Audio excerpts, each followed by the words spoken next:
Time is running out for South Sudan's principal signatories to the peace agreement signed in September 2018 to form a united national army and perhaps form a government of national unity.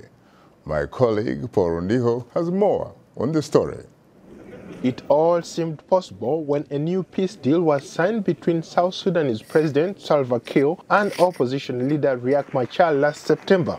But time is quickly ticking away to meet the deadline set for May 12, 2019. In 2 months, an 8-month pre-transitional period ends. Under the terms of the peace deal, the government and opposition are supposed to implement the agreement and form a transitional government or risk yet another unraveling.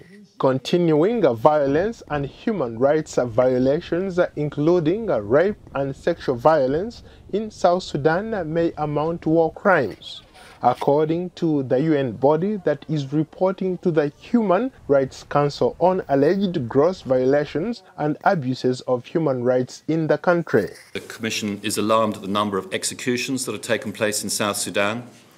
In the last 2 weeks alone, there have been 7 executions. There are currently 185 people on death row in Juba alone, of which 2 are juveniles.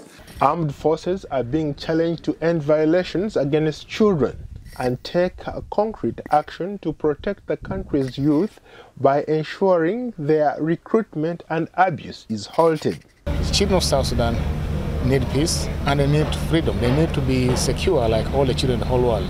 They need to be doing things that children do. They need to go back to school. They need to be productive members of their community in future. And that cannot be done within conflict, and that cannot be done if they are part of the armed forces. The South Sudanese government denies those allegations and is pledging its full support to ensure that the children are protected. There is a standing command order to all the field commanders to report any illegal recruitment of children to the army. The Department of Child Protection under Assistant Chief of Defense Forces for Moral Orientation has conducted numerous workshops in the divisions and units how to discourage children joining the army and how to identify children and report them to the nearest civil authorities. Rape and sexual violence against women and girls as young as 8 is unfortunately still widespread in the country, according to a UN investigation published in February by the UN mission in South Sudan.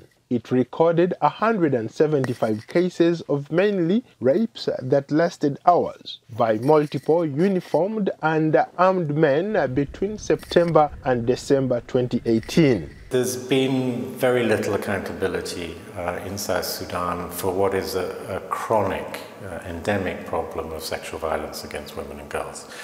Virtually complete impunity over the years. As a result, very little disincentive for these men to not do what they're doing. Rule of law has just not been applied.